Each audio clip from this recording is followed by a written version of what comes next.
प्रागैतिहासिक काल। Question number 1, आज हमारा प्रागैतिहासिक काल से संबंधित 50 क्वेश्चन करेंगे। नंबर 1, ऐतिहासिक काल को कितने भागों में बांटा गया है? ऐतिहासिक काल को 3 भागों में बांटा गया है, प्रागैतिहासिक काल, आद्य ऐतिहासिक काल और ऐतिहासिक काल।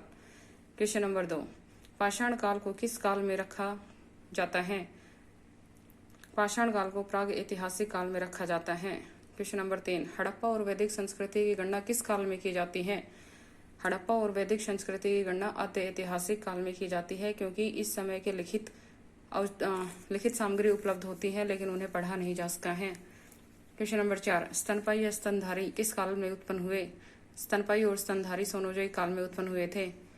लगभग 360 वर्ष पहले कौन सी प्रजाति उत्पन्न हुई?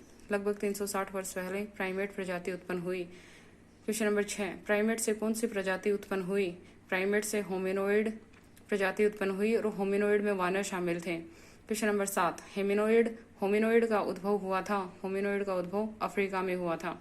क्वेश्चन नंबर 8, प्राचीन होमिनोइड जीवाश्म किसका है? जो प्राचीन होमिनोइड जीवाश्म है वो ऑस्ट्रेलोपिथेकस का है। क्वेश्चन नंबर 9, होमिनोइड किस युग के थे? जो होमिनोइड थे वे प्लायोसिन युग के थे। क्वेश्चन नंबर 10, होमिनोइड से ही ऑस्ट्रेलोपिथेकस के बाद कौन सी प्रजाति विकसित हुई? होमो प्रजाति। क्वेश्चन नंबर 11, ऑस्ट्रेलोपिथेकस 2 शब्दों से मिलकर के बना है, ऑस्ट्रल और पिथेकस। ऑस्ट्रल का अर्थ होता है दक्षिणी और पिथेकस का अर्थ होता है वानर। ऑस्ट्रेलोपिथेकस का अर्थ हुआ दक्षिणी वानर। क्वेश्चन नंबर 12, ऑस्ट्रेलोपिथेकस किस काल के थे? ऑस्ट्रेलोपिथेकस जो थे ये प्लायोसिन काल के थे। क्वेश्चन नंबर 13, ऑस्ट्रेलोपिथेकस की खोज कब और कहाँ हुई थी? ऑस्ट्रेलोपिथेकस की खोज 1959 ईस्वी में तंजानिया के ओल्डुवई गार्ज नामक स्थान पर हुई थी। ऑस्ट्रेलोपिथेकस रहते थे खुले मैदानों में। होमिनोइड की विशेषता क्या थी? जो होमिनोइड मनुष्य थे वो खड़े होकर के अपने पैरों पर चलते थे और नंबर 2 औजार बना सकते थे। होमो प्रजाति की विशेषताएं हैं, होमो प्रजाति के जो मनुष्य थे उनका मस्तिष्क बड़ा था और उनके जो जबड़े थे वो बाहर की ओर निकले हुए थे और उनके दांत छोटे थे। होमो हबिलिस के जीवाश्म कहाँ से मिले हैं? होमो हबिलिस के जीवाश्म 2 स्थानों से मिले हैं। एक नंबर ओम जो है वो ओमो इथोपिया में है और दूसरा नंबर है ओल्डुवई गोर्ज, ये तंजानिया में है। क्वेश्चन नंबर 18, प्रथम कारीगर मानव कहा जाता है? प्रथम कारीगर मानव होमो हबिलिस को कहा जाता है क्योंकि इन्होंने पत्थर के औजार बनाए थे। क्वेश्चन नंबर 19, सीधा पैरों पर खड़े होकर चलने वाला मानव था।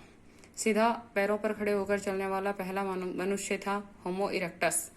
क्वेश्चन नंबर 20, होमो इरेक्टस के प्राचीनतम जीवाश्म पाए गए हैं। होमो इरेक्टस के जो प्राचीनतम जीवाश्म है वो अफ्रीका और एशिया में पाए गए हैं।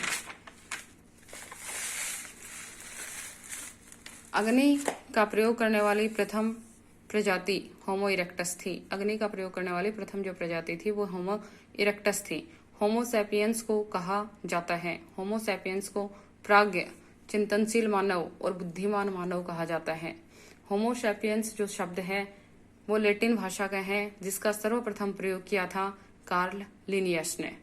क्वेश्चन नंबर 24, होमो निएंडरथल प्रजाति के अवशेष मिले हैं। होमो निएंडरथल प्रजाति के अवशेष जर्मनी की निएंडरथल घाटी से मिले हैं।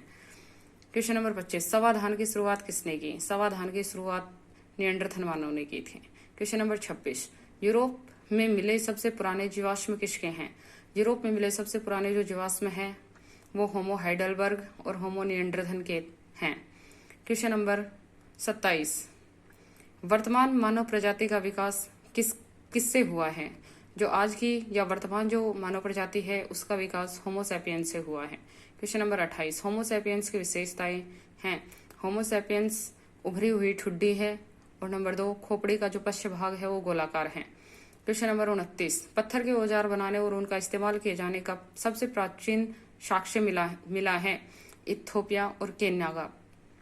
पत्थर के औजार बनाने और उनका इस्तेमाल किए जाने का जो सबसे प्राचीन साक्ष्य है वो इथोपिया और केन्या से मिलता है। सबसे पहले पत्थर के औजार ऑस्ट्रेलोपिथेकस ने बनाए थे, लेकिन सबसे पहले पाषाण जो औजार बनाने का श्रेय है वो होमो हैबिलिस को दिया जाता है। होमो हैबिलिस से संबंधित संस्कृति है ओल्डावान जो संस्कृति है वो होमो हैबिलिस से संबंधित है और इस संस्कृति को मोड फर्स्ट भी कहते हैं। यूरोप की सबसे पुरानी पाषाण औजार संस्कृति थी। यूरोप की सबसे पुरानी और पाषाण संस्कृति है एबी वैली। इसके जो हस्तकुठार, एबी वैली जो संस्कृति है, इसके जो हस्तकुठार है वो लंबे, चौड़ी, भारी भरकम एवं बेडोल थे। इसे तैयार करने के लिए गहरे प्राथमिक सल्कों की केवल एक श्रृंखला उतारी जाती थी। होमो इरेक्टस, क्वेश्चन नंबर 33, होमो इरेक्टस से संबंधित पाषाण औजार संस्कृति है। होमो इरेक्टस से संबंधित पाषाण औजार संस्कृति है एशुलिया एशुलियन संस्कृति। एशुलिया एशुलियन संस्कृति को मोड सेकंड भी कहते हैं। अंडाकार और नाशपाती के आकार का हस्तकुठार विशेषता है। अंडाकार और नाशपाती के आकार का जो हस्तकुठार है वो एशुली संस्कृति का है, और ये जो हस्तकुठार है ये निम्न पुरापाषाण काल का है। एशुली संस्कृति की खोज कहाँ हुई थी? एशुली संस्कृति की खोज फ्रांस के सेंट एसुल नामक स्थान से हुई थी। सेंट एशुल नामक स्थान से खोज होने के कारण ही इसे एशुली संस्कृति कहा गया है। क्वेश्चन नंबर 36, एशुली संस्कृति के हस्तकुठार की विशेषता है। ये काफी छोटे और सुडौल थे। इन्हें तैयार करने के लिए अनेक बार द्वितीय सल्क उतारे जाते थे तथा किनारों का व्यापक परिष्कार किया जाता था। क्वेश्चन नंबर 37, भारत में एशुलियन संस्कृति के उपकरण सर्वप्रथम कहाँ से प्राप्त हुए? भारत में एशुलियन संस्कृति के जो उपकरण है वो सर्वप्रथम अतिरम्पक्कम मद्रास से प्राप्त हुए हैं। अतिरम्पक्कम मद्रास से उपकरण प्राप्त होने के कारण ही इसे मद्रासी संस्कृति भी कहते हैं। मद्रास संस्कृति नाम दिया था। एशुली जो संस्कृति है उसे मद्रास संस्कृति भी कहा जाता है। मद्रास संस्कृति नाम किसने दिया था? नाम दिया था कृष्णा स्वामी ने। क्वेश्चन नंबर 39, क्लेक्टोनियन संस्कृति। क्लेक्टोनियन संस्कृति, इसके औजार होमो हाइडलबर्ग से संबंधित थे। क्लेक्टोनियन संस्कृति एशुली संस्कृति के साथ कुछ समय के लिए पनपी थी। क्वेश्चन नंबर 40, फ्लिंट पत्थरों के पाषाणकालीन औजार मिले हैं। फ्लिंट जो पत्थर हैं उनके पाषाणकाल जो औजार हैं वो लवोलवाई से मिले हैं। लवोलवाई क्या है? लवोलवाई पत्थरों से सल्क उतारने की एक विधि है जो मध्य प्लेस्टोसिन काल की है। क्वेश्चन नंबर 42, पाकिस्तान में सोहन नदी घाटी के औजार कौन सी तकनीक के हैं? पाकिस्तान में जो सोहन नदी घाटी है उसके जो औजार हैं वो लवोलवाई संस्कृति के हैं। क्वेश्चन नंबर 43, भारत में लवोलवाई तकनीकी के औजार कहाँ से मिले हैं? भारत में जो लवोलवाई तकनीकी के औजार हैं वो 2 जगहों से मिले हैं। एक अतिरम्पक्कम जो तमिलनाडु में है और नंबर 2 नेवासा महाराष्ट्र में है। क्वेश्चन नंबर 44, माइकोकियोन संस्कृति की खोज कहाँ हुई थी?